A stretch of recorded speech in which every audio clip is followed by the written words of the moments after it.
Boa noite, gente. Peraí que eu tô me organizando aqui. Vamos ter mais uma noite de estudos, né, da Paraxá. Semana foi agitada. Fiz a gravação de mais três vídeos. Então vão sair no forninho aí agora. E hoje eu fui começar a preparar a Paraxá e pensei assim, nossa, estou com. Tinha um plano. E comecei a ler a palavra, comecei a estudar, e aí o plano mudou-se completamente, né? E aí eu percebi que aquilo que estava me chamando a atenção, eu falei, gente, eu acabei de gravar um vídeo sobre esse tema e eu abro a Paraxá sem esperar, com um plano completamente diferente. E aí eu começo a ver que tem tudo a ver com a Paraxá, com o assunto que eu tinha feito o vídeo. Então, eu vou começar dando uma explicação geral aqui, né? Mas eu vou até tirar isso aqui, que eu estava falando com o Silas, ele me ajudando. Demorei um pouquinho hoje para entrar, viu, gente? Desculpa, que a gente estava acabando de organizar uma parte aqui do computador, ele estava chegando em casa e ele que me ajuda. Mas vamos entrando ali, né, gente? Entrando, quem quiser comentar, vamos ver se a gente consegue conversar, fazer uma coisa bem interativa hoje, porque esse é o objetivo da gente, fazer uma coisa um pouco mais. É claro que tem que ter sempre uma preparação, mas um pouco mais espontâneo, com coisas que vão surgindo na hora. Então, vamos lá. A Paraxá de hoje chama-se Paraxá Kitavô. Eu vou sair aqui porque eu tenho que ir para a minha telinha. Isso. Essa Paraxá vai de Deuteronômio 26:1 até 29:8. E nós vamos começar, então, pensando nela, vamos fazer a nossa oração para a gente iniciar, né? Vamos falar, Baru atah Adonai Eloheinu melech haolam asher kidshanu bemitzvotav vetzivanu la'asok bedivrei Torá. Bendito seja tu, Senhor, Baru atah Adonai, nosso Deus, Rei do Universo, Eloheinu melech haolam, que nos separou, Asher kidshanu, com seus mandamentos, Bemitzvotav, e nos ordenou, Vetzivano, nos ocupássemos, La'asok, com as palavras da Torá, Bedivrei Torá. O som está baixo, alguém está dizendo que o som está baixo, eu vou tentar aumentar aqui e vou falar mais alto também, tá? Seguinte, antes da gente começar, eu quero lembrar que daqui no dia 2 de outubro, no pôr do sol do dia 2 de outubro, vai ser um momento muito importante, né? Para quem está achando assim, nossa, esse ano está demorando a passar, nós estamos enfrentando tantos problemas, né? Então eu tenho uma boa notícia, que no calendário hebraico, no dia 2 de outubro, ao entardecer, depois do pôr do sol, começa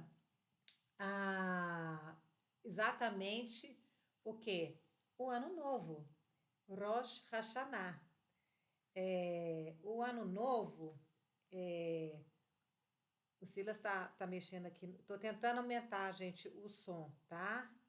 E eu vou olhar aqui no meu celular, então o texto, porque saiu da tela, mas não vai ter problema não, nós vamos voltar aqui, ó, peraí. Então, o que acontece?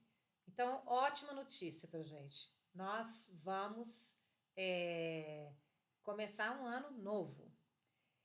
Então, onde que está escrito sobre esse ano novo, né? Levíticos 23, de 23 a 25, fala o seguinte: Disse mais o Senhor a Moisés: Fala aos filhos de Israel, dizendo: No mês 7º, ao 1º do mês, tereis descanso solene, memorial, com sonidos de trombetas, santa convocação. Nenhuma obra servil fareis, mas trareis oferta queimada ao Senhor. Então, gente, em Levíticos, quer dizer, não é uma coisa que eu estou inventando, algum rabino inventou da cabeça dele. Nós temos, então, começando um novo ano que começa no 7º mês. E a gente fala assim, nossa, mas que coisa esquisita, no 7º mês que vai começar o ano. Por que isso? Vamos pensar como a gente tem aqui no Brasil, a gente tem, por exemplo, o ano letivo. O ano letivo começa num dia diferente, não é no dia 1º de janeiro que começa o ano letivo, né? Então, o ano do Rosh Hashanah, né, é uma celebração que ela está associada a...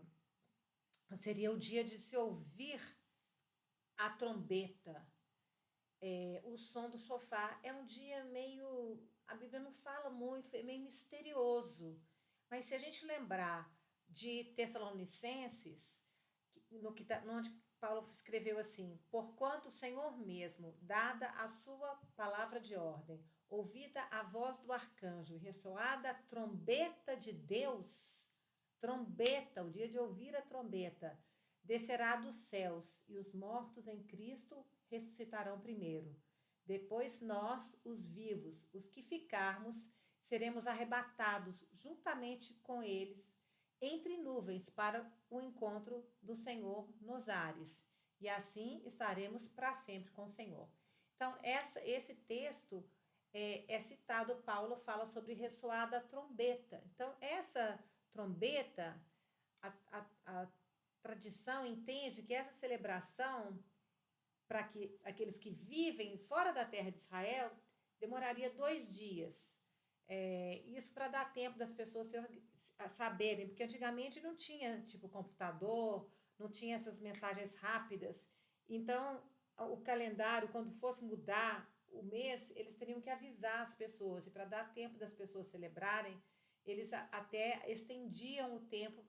Então, quem morava fora de Israel tinha 2 dias para celebrar essa festa. Vamos ler também em Levítico, onde está escrito sobre essa celebração também. Isso vos será por estatuto perpétuo, no 7º mês. Agora, esse aqui já está falando de Yom Kippur. Aos 10 dias do mês, afligireis a vossa alma. Essa é a próxima festa que vai acontecer. Então, a gente começa com o Rosh Hashanah e 10 dias depois em Yom Kippur. Quer dizer, a trombeta toca, né? A ideia de Rosh Hashanah está associada à ideia de juízo.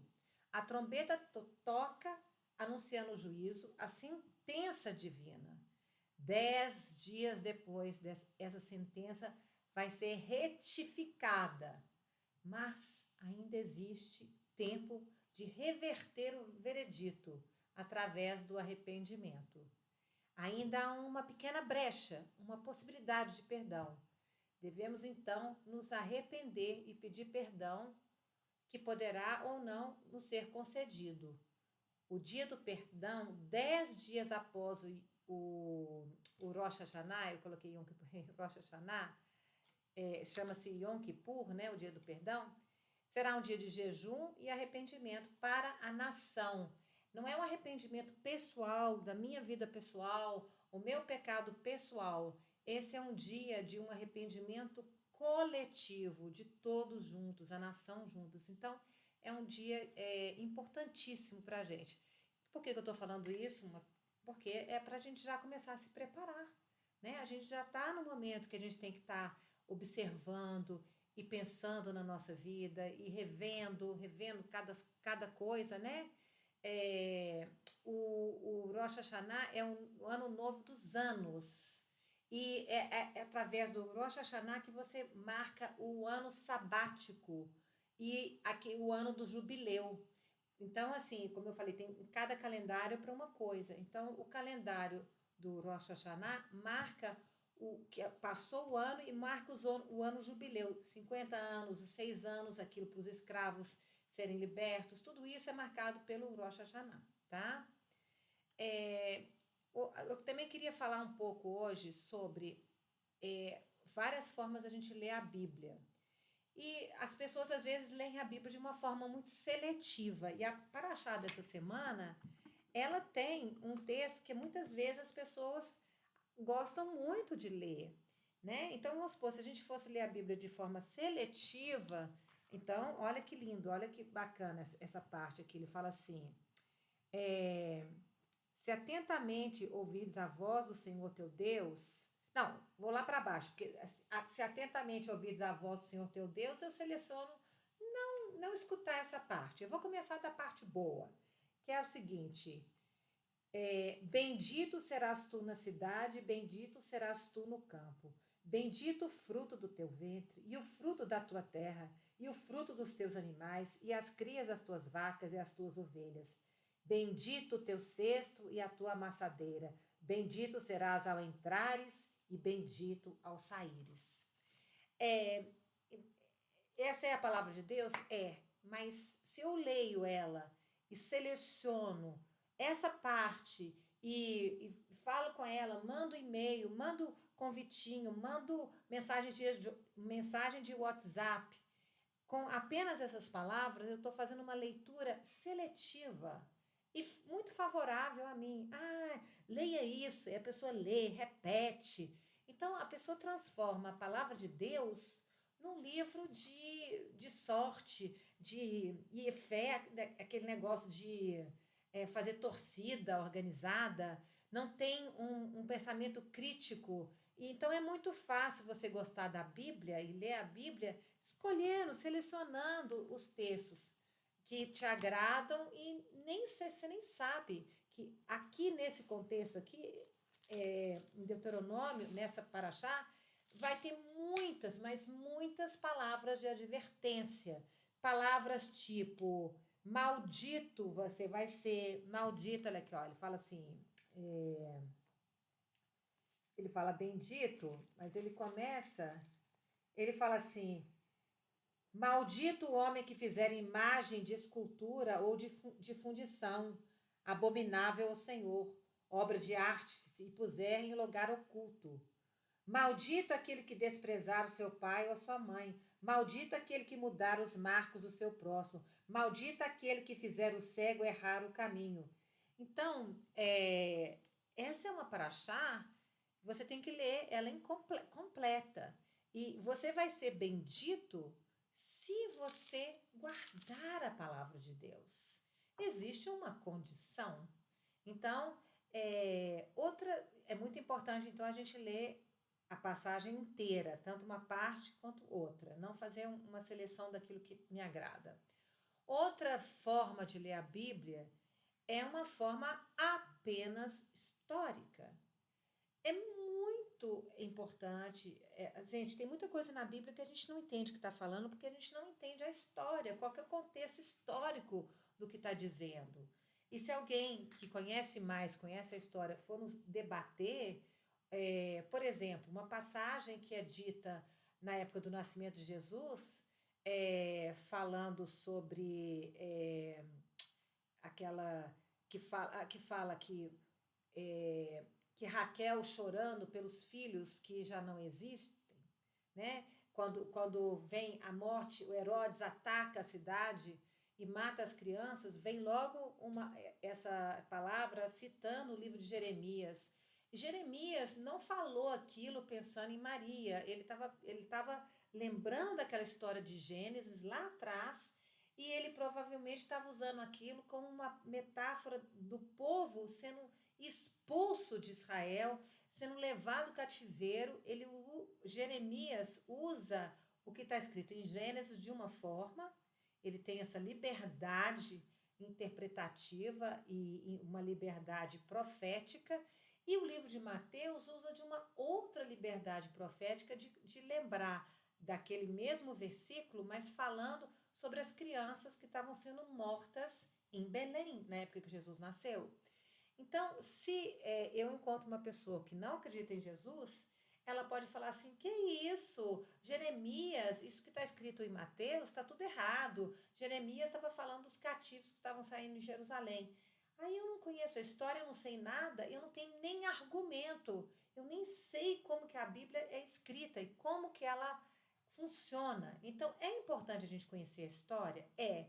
E é importante a gente conhecer também como que os sábios e os profetas profetizaram usando as histórias do passado da Bíblia.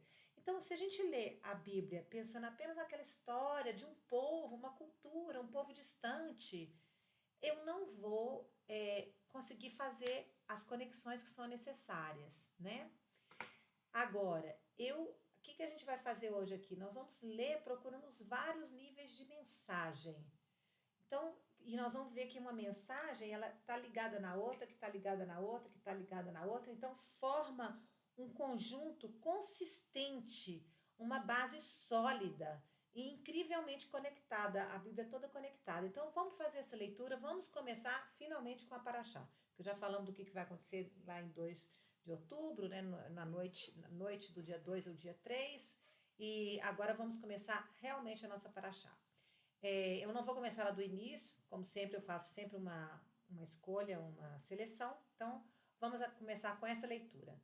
Moisés e os anciãos de Israel deram ordem ao povo dizendo: guardai todos estes mandamentos que hoje te ordeno. No dia em que passardes o Jordão, a terra que o Senhor teu Deus te der, levantar-te-ás pedras grandes e as caiarás. Quer dizer, você vai torná-las brancas, ou limpando, ou passando cal, você vai fazer com que elas fiquem clarinhas. Havendo passado, quer dizer, passado o Jordão, né, escreverá nelas todas as palavras desta lei, para entrares na terra que te dá o Senhor teu Deus, terra que mana leite e mel, como te prometeu o Senhor teu Deus, Senhor Deus de teus pais. Quando houveres passado o Jordão, levantarás estas pedras que hoje te ordeno no monte Ebal, ele fala até o nome do monte, e as caiarás, quer dizer, vai torná-las brancas. Ali, no monte Ebal, edificarás um altar ao Senhor teu Deus, altar de pedras, sobre as quais não manejarás instrumento de ferro. E de pedras toscas edificarás o altar do Senhor teu Deus, e sobre ele lhe oferecerás holocaustos. Também sacrificarás ofertas pacíficas. Ali comerás, te alegrarás perante o Senhor teu Deus. Nessas pedras escreverás muito distintamente as palavras todas desta lei. Então, esse é um pequeno trecho que a gente vai esmiuçar, tá? Primeira coisa que eu queria perguntar para vocês, por que será que Deus pediu que escrevesse os mandamentos, escrevessem essas palavras, né, em pedras? Pedras. Por que será que ele pediu para escrever em pedra? Será que era para quando Jesus chegasse, né? Ele falou assim: não, eu escrevi isso em pedra, eu mandei gravar isso para ficar bem gravado, mas um dia eu ia abolir tudo, jogar tudo para fora, falar que isso não importa mais, que isso já está ultrapassado. Será que ele pediu para escrever em pedra para ficar assim bem fácil de descartar? Né? Veja bem, gente. Primeiro, né, vamos voltar ao que eu falei na vez passada, um povo que se importa e que Deus ordena que as coisas sejam escritas.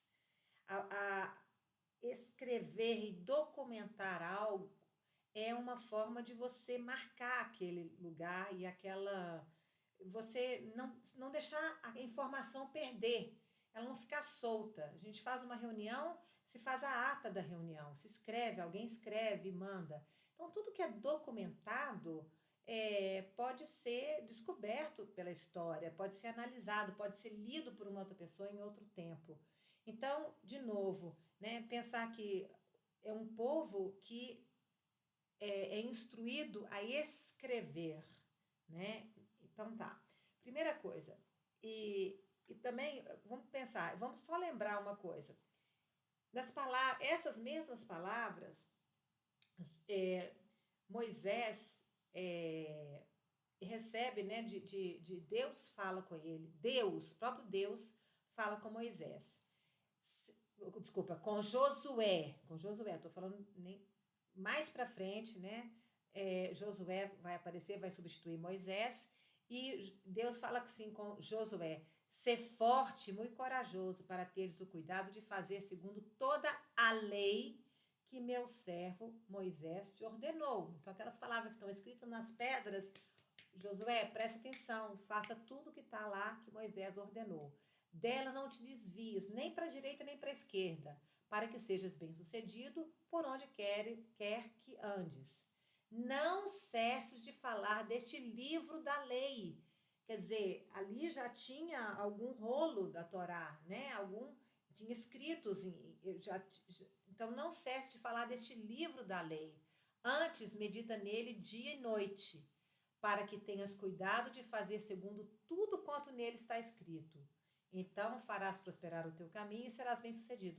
Então, novamente, está falando aqui de meditar num livro de dia e de noite e ter um cuidado para fazer tudo o que nele está escrito.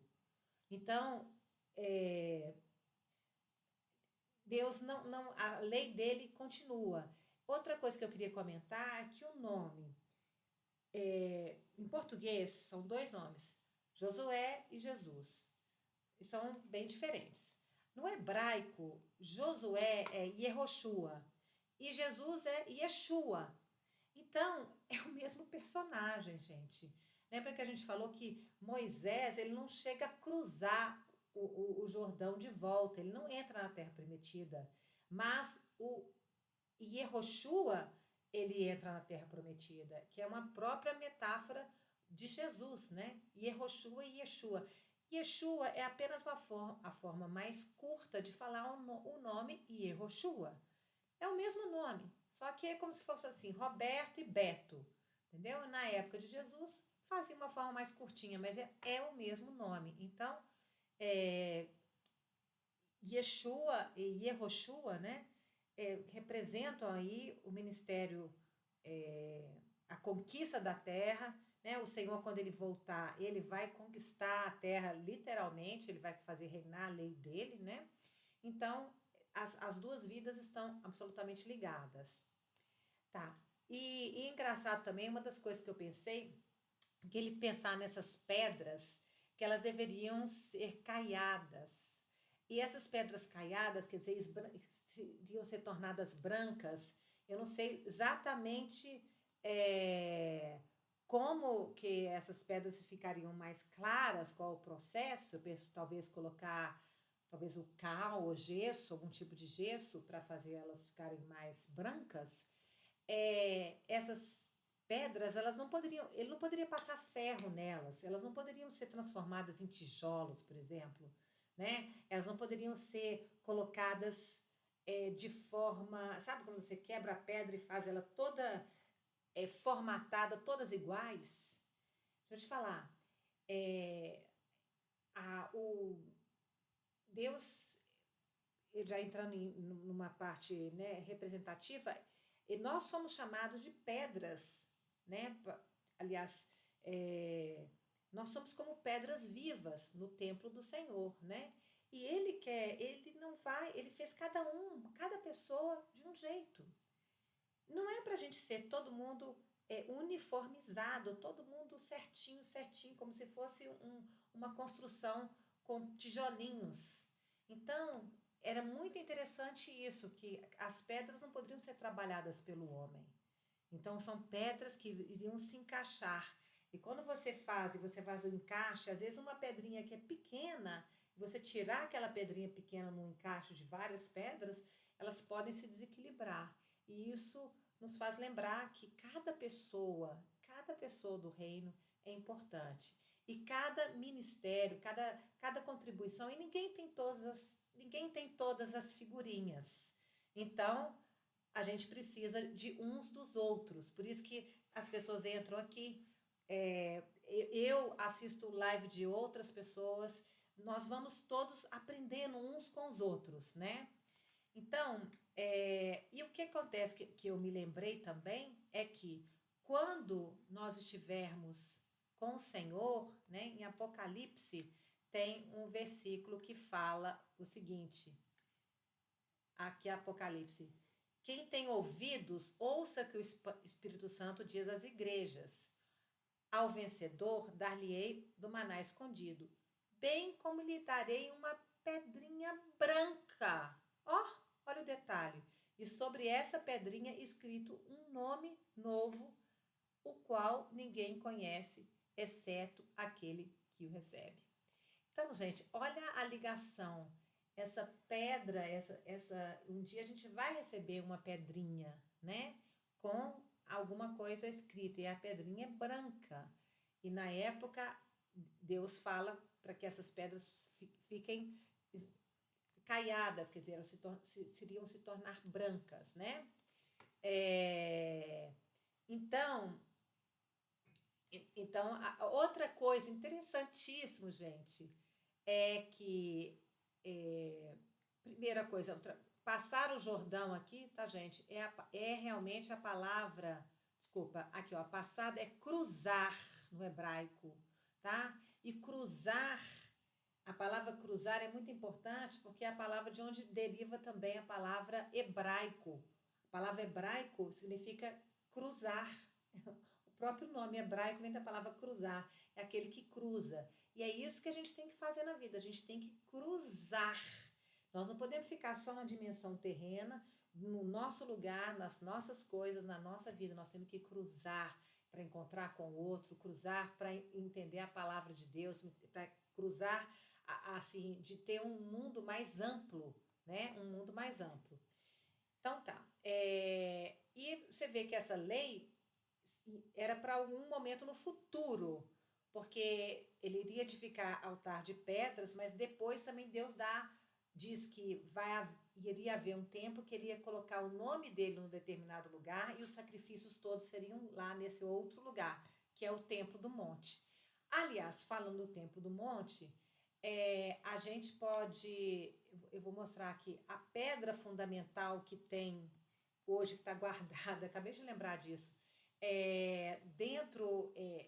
se você for visitar Jerusalém, tem onde existe hoje, que chama no português Esplanada das Mesquitas, mas é o Templo do Monte, e em cima de uma pedra que se entende na tradição, que seria a pedra onde Abraão levou Isaque para ser sacrificado, né?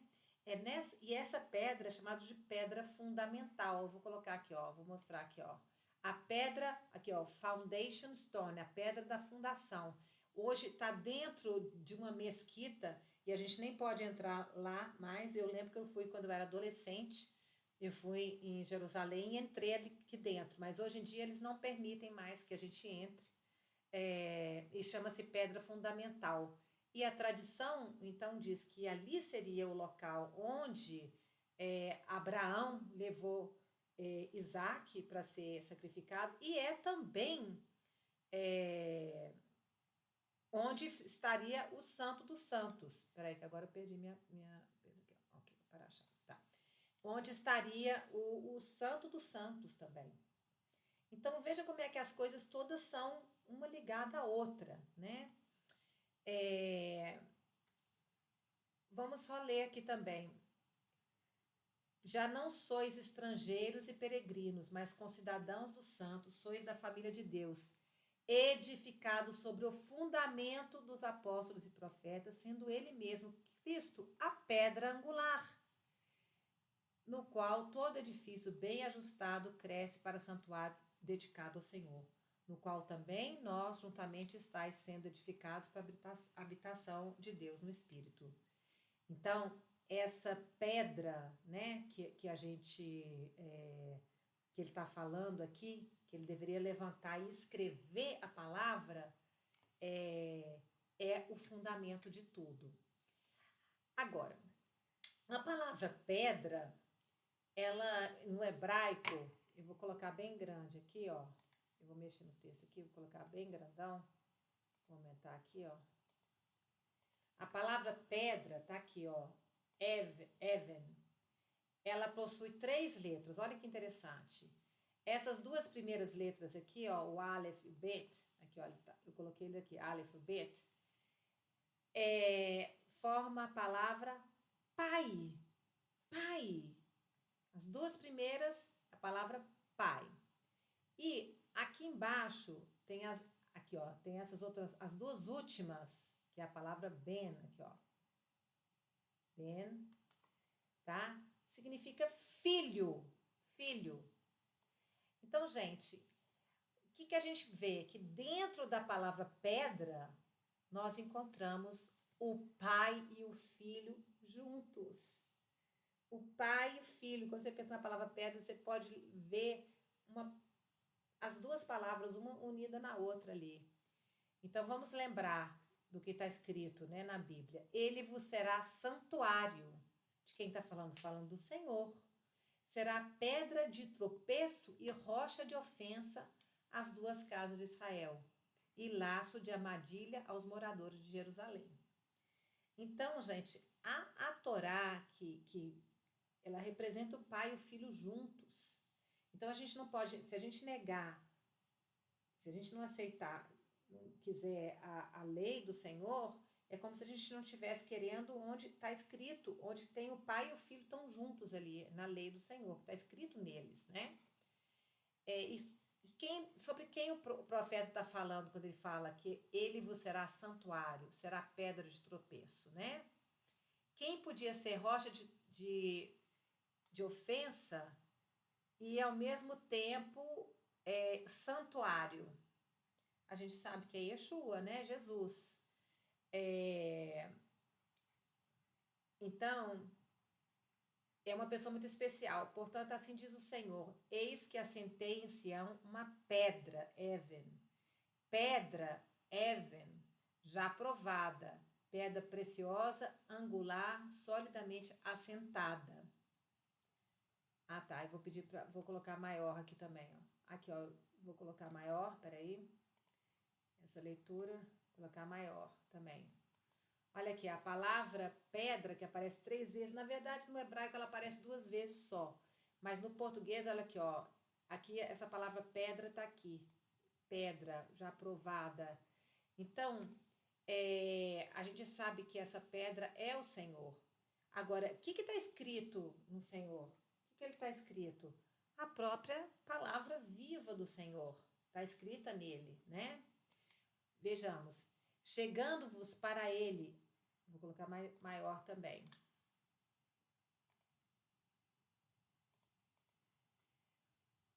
E os sábios, não é só eu que estou falando isso, os sábios judeus entendem que essa pedra se refere ao Messias, tá? Então, no Novo Testamento, esse mesmo versículo que está falando sobre a pedra que está assentada, aprovada, angular, solidamente assentada, vai ser repetido por Pedro. Pedro fala o seguinte: chegando-vos para ele, a pedra que vive, rejeitada assim pelos homens, mas para com Deus eleita e preciosa. Também vós mesmos, como pedras que vivem, sois edificados casa espiritual para ser de sacerdócio santo, a fim de oferecer de sacrifícios espirituais agradáveis a Deus por intermédio de Jesus Cristo. Pois está escrito na Escritura: eis que põe em Sião uma pedra angular, eleita e preciosa, e quem nela crê não será de modo algum envergonhado. Para vós outros, portanto, os que credes, é a preciosidade, mas para os descrentes, a pedra que os construtores rejeitaram, essa veio ser a principal pedra angular. Então, veja bem, aqui, como que uma pedra, eu perguntei, né, aqui em cima, como que uma pedra poderia ser, ao mesmo tempo, rocha de ofensa, né? Aqui, ó, vamos voltar lá para cima. Como que ela podia ser rocha de ofensa? Onde é que tá aqui? Onde é que tá? Agora eu tô procurando. Aqui, ó. Tá aqui, ó, que eu tenho que aumentar esse aqui também. Isaías, ele está falando de alguma coisa que seria santuário e pedra de tropeço. Quer dizer, se eu creio no Senhor, eu vou encontrar nele o fundamento da minha vida. E nesse fundamento está escrita as leis do Senhor. Não existe divórcio entre a lei do Senhor e o Senhor, né? A Bíblia diz, ele fala que ele colocou, ele levou acima de tudo a sua palavra, né? A sua lei, a sua palavra. Então, não existe antagonismo entre o filho e a palavra e entre aquilo que a gente tem que seguir, onde a gente tem que continuar indo, né? É, e o nosso caminho, onde a nossa base e o próprio Senhor e o próprio Pai.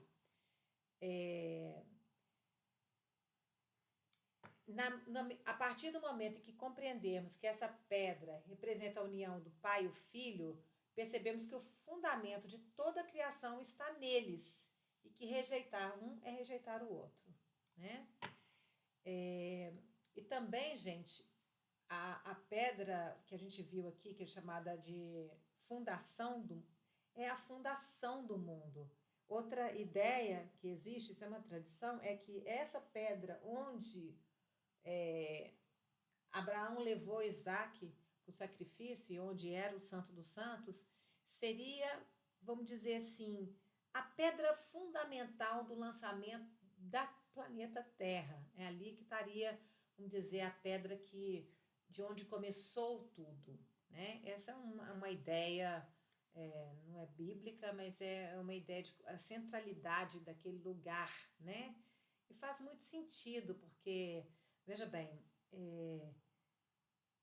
até mesmo essa guerra agora que começou do Hamas, eles, as pessoas lá na região chamam a operação que começou de guerra como a inundação do Templo do Monte. Eles estão assim apavorados, falando que os judeus iriam estar destruindo aquela mesquita e construindo lá o templo.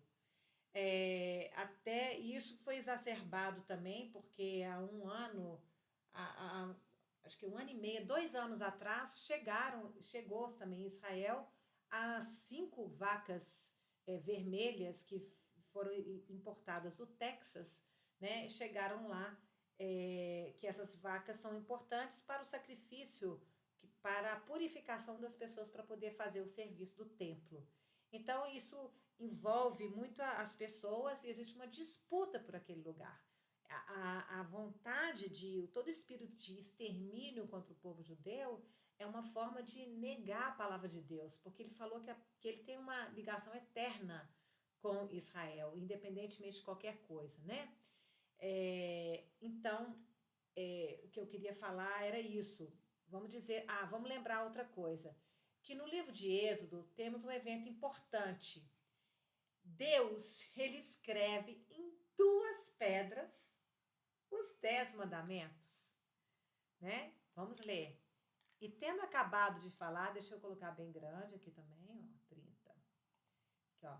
E tendo acabado de falar, ele, no Monte Sinai, deu a Moisés as 2 tábuas, ou pedras, tábuas de pedra, tá, gente? Do testemunho, tábuas de pedra, escritas pelo dedo de Deus. Então, gente, como Moisés, né, ele recebe aquelas tábuas, mas ele vê o povo em pecado, então o que ele faz? Ele quebra as 2 pedras, né? E isso, se você parar para pensar, isso aí representa, né? O Senhor foi quebrado, foi partido por nós. Ele é a palavra viva de Deus e na primeira vinda dele, ele encontrou a resistência do povo e ele foi quebrado pelo pecado de cada um de nós, né? Ele foi quebrado. Acontece que essa história, né, que Moisés quebra as pedras no monte, quebrou-as ao pé do Monte Sinai, o que Deus fala com ele? Depois dele quebrar essas pedras, vamos lá. Lavra 2 pedras, fala tábuas de pedra, mas no hebraico é só pedra, tá? Lava 2 pedras como as primeiras, e eu escreverei nelas as mesmas palavras que estavam nas primeiras tábuas de pedra que quebraste. Quer dizer, não somente Deus manda escrever em pedra, mas quando as pedras são quebradas, ele muda as palavras que ele ia escrever, né? Então, quando o Senhor voltar, ele vai trazer a mesma lei, o mesmo entendimento, né? As coisas, a palavra viva dele vai voltar. É a segunda vinda de Yeshua, né? E Jesus também fala que ele não veio para revogar a lei nem os profetas. Não penseis que vim revogar a lei ou os profetas. Não vim para revogar, vim para cumprir. Cumprir, e não é cumprir assim, agora eu já cumpri, joga tudo fora e vamos embora, faça tudo diferente. Não faça nada do que eu fiz. Não, é para a gente seguir o exemplo dele, né? Então, se Jesus é a Torá viva, rejeitar a lei é rejeitar o próprio Jesus e a mensagem nele escrita. Ele é o próprio verbo que se fez carne e habitou entre nós. Assim, a lei não é apenas um conjunto de regras, mas a expressão da própria natureza e da essência de Deus. Agora, vamos ler mais um versículo aqui, que é em Jeremias, vou colocar bem grande aqui. Depois daqueles dias, diz o Senhor, na mente deles lhes imprimirei as minhas leis, e também no seu coração as inscreverei. Eu serei o seu Deus e eles serão o meu povo. Porque todos me conhecerão, desde o menor até o maior deles, diz o Senhor. Então, veja bem, essa palavra que está na pedra, de forma que ela é tão, né, consistente, tão imutável, deve estar sendo escrita dentro do nosso coração também, né? As mesmas palavras. E a gente, para terminar, né? Aí eu posso, se vocês quiserem fazer perguntas, gente, eu quero responder também, tenho mais uns minutinhos. É que é o seguinte, quando a gente pensa lá no final, né? No livro de Daniel, a gente vê que existia lá uma estátua, essa estátua representando todos os poderes, né? Nabucodonosor, todos aqueles poderes do mundo sendo representados lá, os vários reinos, os gregos, os assírios, etc, etc. Mas de repente, na visão de Daniel, uma pedra foi cortada sem auxílio de mãos. Lembra? Quando Deus chegou com Moisés, ele trouxe as pedras que ele mesmo já tinha tirado, ele mesmo que cortou. É sem auxílio de mão humana. Então essa pedra que é cortada sem auxílio de mão humana, que é a palavra de Deus, é o próprio Yeshua, né? Ele é a palavra viva e é a Torá viva do Senhor. Então, essa pedra feriu a estátua nos pés de ferro e de barro e os esmiuçou. Então, essa estátua, ela vai ser quebrada, né? Onde o pai e o filho estão unificados, os poderes do reino deste mundo vão ser quebrados. Então, essa que é a mensagem, né? Ele fala, então vamos voltar lá em cima, no versículo inicial, que é o versículo da Paraxá, né? Que para eles entrarem na terra prometida, eles iam levar a lei do Senhor, a mesma lei, em pedra, né? E é isso que a gente também, se a gente quer entrar na terra prometida, né? No reino do Senhor, na dimensão dele, a gente tem que trazer a palavra e a lei dele dentro de nós e começarmos a obedecer a palavra dele e a lei dele. Então, essa é a nossa reflexão para hoje, é um pedacinho da Paraxá, né? E se alguém quiser colocar alguma pergunta no chat, alguma coisinha,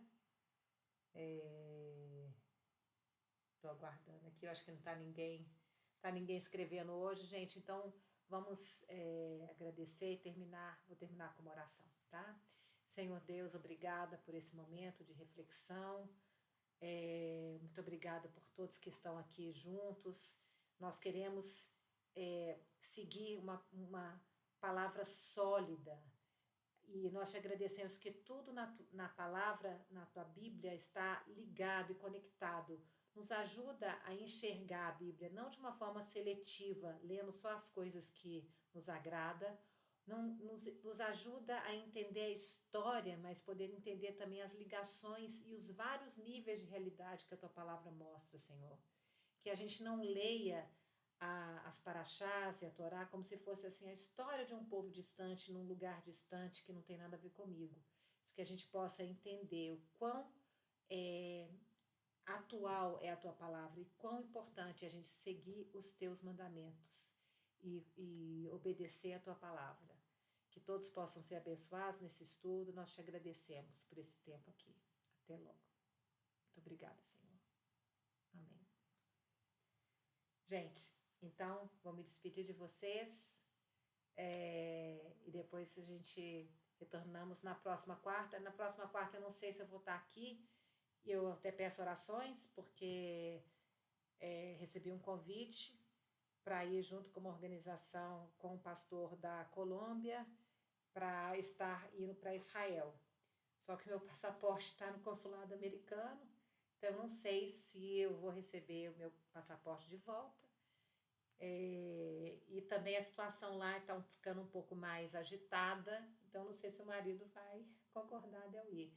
Mas eu já comprei a passagem, a mala já está feita, e se realmente for vontade de Deus para eu ir, eu vou nessa sexta, e aí eu volto, então na próxima quarta-feira eu não vou estar aqui. Não sei como que vai ser, né? Mas a gente fica aguardando, tranquilo. Só de eu ter sido convidada, achei uma honra muito grande. E agradeço também a todos que estão aqui, para mim é uma honra que vocês estão aqui, tá, gente? Até logo.